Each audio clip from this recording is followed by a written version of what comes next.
வந்தவொடனே வந்து நின்றுட்டா ஓட்டு போட முடியாது யாருக்கும். இதை பற்றியெல்லாம் நாங்கள் பேசுகிறதே கிடையாது. ஏன் அவர் மக்கள் ஆரவாரம் அவ்வளோ கூட்டம் போட இருக்கு அங்கங்கே எங்கெங்கே எல்லாமோ, அதாவது எல்லாம் அப்படி தான். எல்லாம் படித்தேன்னு இப்போதைக்கு அதாவது ஒரு காலம் படிக்காமல் இருந்து ஏதோ இருந்தாங்க தவிர இப்போ படித்து ரொம்ப முட்டாளத்தான் இருக்காங்க. அவர் என்ன சொல்றாரு, இப்போ முதலமைச்சர் ஆகிட்டா நாங்கள் உங்களுக்கு பைக் வாங்கி கொடுத்துருவோம், வீடு கட்டி கொடுப்போங்கிறாரு.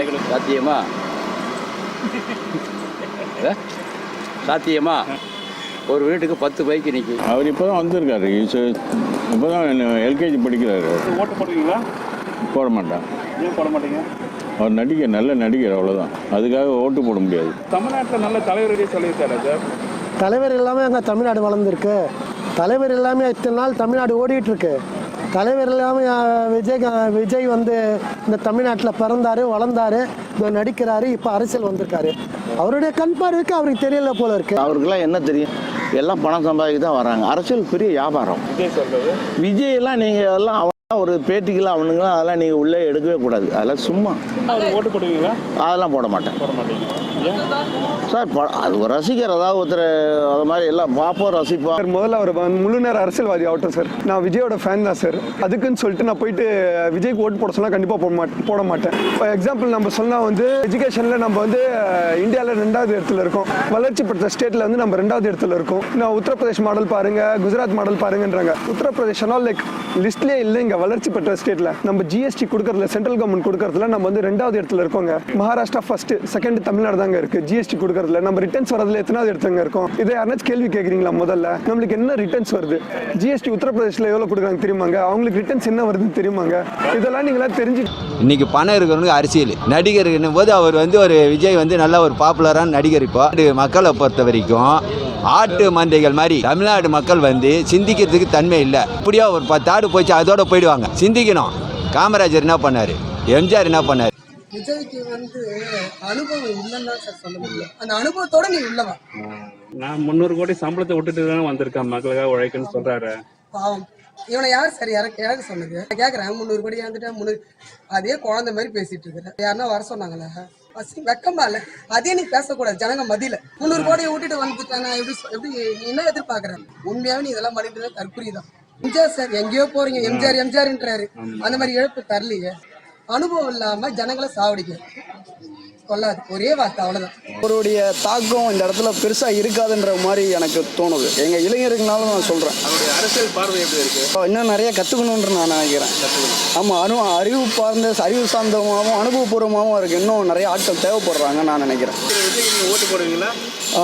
இல்ல, ஓட்டை வேஸ்ட் பண்ற மாதிரி நான் இல்லை. ஒரே விஷயம், விஜய் வந்து நிற்கிறாரு. விஜய் பெரம்பூர் மக்களுக்கு என்ன செஞ்சிருக்காரு? கொரோனா பீரியட் வந்து கொரோனா பீரியட்ல விஜய் எங்க இருந்தாரு? இது வந்து சும்மா சினிமா கிடையாது. அவர் ஒன்றும் வந்து சினிமா மைண்ட் செட்ல இருந்து வெளியே வரல. அவர் ரசிகர் வர, அரசியல் வர. ஏங்க ஒரு வேட்பு மனுவே தாக்கல் பண்ண முடியல. அந்த லீடர்னுடைய தகுதி, அவருடைய ஃபார்மே அவருக்கு ஃபில்அப் பண்ண தெரியல. அவர் எப்படி இது பண்ணுவார் சொல்லுங்க? யார் சார் வர சொன்னாங்க? யார் வர சொன்னாங்க?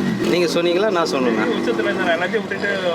அவர் சொத்தெல்லாம் எழுதி வச்சுட்டு வர சொல்லுங்க. அந்த சொத்து பத்தெல்லாம் அப்படியே தானே இருக்கு. இப்போ வந்தா மழை, போனா மயிறு, அவ்வளோதான். விஜய்க்கு ஓட்டு போட முடியும். நடிகர்களுக்கெல்லாம் ரசிக்கலாம், பார்க்கலாம், நேசிக்கலாம். ஓட்டு போடுவாங்களான்றது சொல்ல முடியாது சார். விஜய்க்கு நீங்கள் ஓட்டு போடுவீங்களா? இவ்வளோ நாள் நான் இப்போ தான் வந்திருக்காரு, கொஞ்சம் யோசித்து தான் சொல்ல முடியும், டக்குன்னு சொல்ல முடியாது. ஆனால் அவரை சந்திக்க முடியுமான்னு எங்களுக்கு தெரியல. ஏன்னா அவர் ஒரு பெரிய ஆக்டராக இருக்கார், பாப்புலராக. அவரை போய் நார்மலாக இப்போ இருக்கிற எம்எல்ஏ மாதிரி சந்திக்க முடியுமான்னு எனக்கு.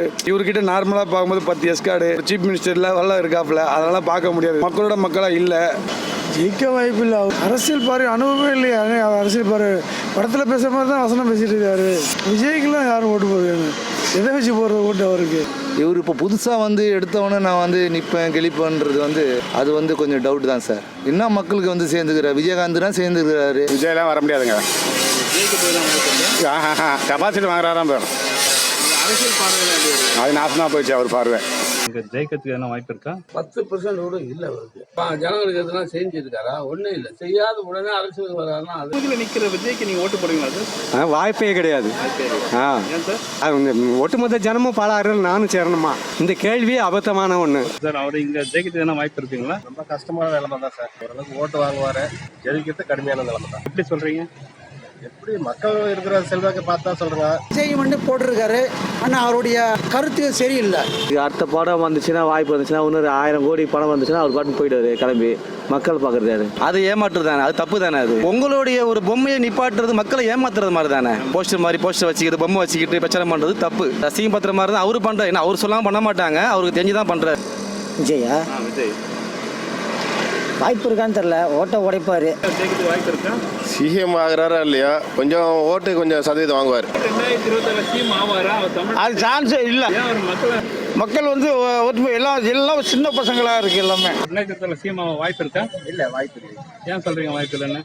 அவர் இப்போதான் அடி எடுத்து வச்சிருக்கிறாரு. இந்த டைம் வந்து அவர் வந்து சட்டசபைக்கு போனார்னா தான் அவருடைய கருத்துலாம் எப்படி இருக்குன்னு பார்த்துட்டு தான். அவர் பேச்சு ஒன்றும் அவ்வளோ நேர்மையே கிடையாது சார்.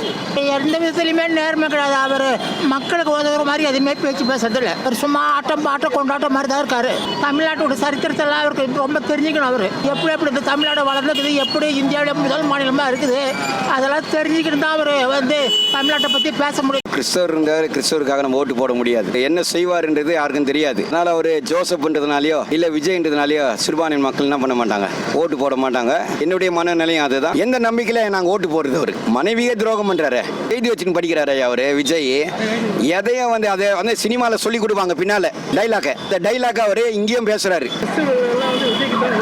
நிச்சயமாக போட மாட்டேன். ஏன்னா கிறிஸ்தவம் ஓரளவுக்கு ஒரு ஏற்றுக்கிட்டாலும் அவங்களுக்கு எல்லாமே சிந்திக்கக்கூடிய திறன் படைச்சவங்க. ஆண்டோடைய வார்த்தையை கேட்குறாங்க. எந்த சபையிலையும் இவருக்கு போடுன்னு சொல்கிறதில்ல. பவுன்சர் வந்து எட்டி கூட காலால் ஒரு ஆளை மிதிக்கிறான் அவங்க ஆளுங்களே. ஏன்னா அந்த அளவுக்கு அவர் மக்கள் மேலெல்லாம் விருப்பம்லாம் இல்லையா. ஐயா பெத்த பிள்ளைங்க மேலே இல்லைன்னு போது சும்மா மேலே எப்படியா வரும் பாசம்லாம். சிறுபான்மையினர் ஓட்டு பிரிக்கணுன்றதுக்காக அவர் செய்கிற வேலை. விஜய்க்கு ஓட்டு இல்லை, வாய்ப்புக்கு கிடையாது. இப்போதான் புதுசாக வந்திருக்காரு, என்னன்னு தெரியும். இவ்வளோ படத்தை நடிச்சு இவ்வளோ கோடி சம்பாரிச்சு இவர் என்ன செஞ்சார்? மக்கள் எதுனா செஞ்சிருந்தாரா? ஒன்றுமே செய்யலையே. ஒரு இறந்த வீட்டுக்கு போய் துக்கம் விசாரிச்சிருக்கணும், அவர் வர வச்சு விசாரிக்கிறாரு. என்ன பிடிச்சிருவார். அவர் வந்து அமெரிக்காவை ஆளக்கூடியவருங்க, அவ்வளவு அறிவுள்ளவருங்க.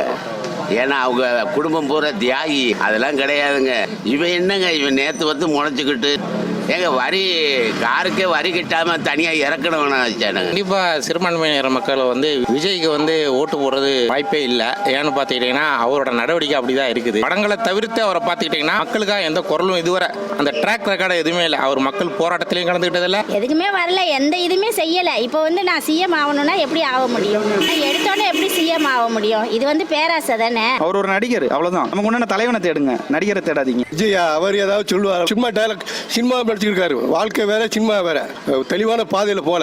அவர் போகிற ரூட் ரொம்ப ராங் ரூட். மக்களுக்கு என்ன செஞ்சிருக்காரு பாரு. 1.5 வருஷம் ஆச்சு. என்ன மக்கள் என்ன செஞ்சிருக்காரு சொல்லுங்க பாப்பா. எங்கே எப்போ எதுக்காக மக்களுக்காக இதுக்காக போராடிக்காரு? வேற பேச்சு வேற பேச்சை ரூட்டை மாற்றியா நீங்க? இன்னும் மக்களுக்கான இது வந்து ஒன்றும் செய்யலை. வந்தால் செய்ய வேண்டாரு. இப்போ கரூரில் நடந்துச்சு 41 பேர். இது அவர் என்ன பண்ணார்? திருச்சியில் வந்து எழுதானு போனார். எந்த மக்களுக்கு நின்று கேட்டாப்லையா?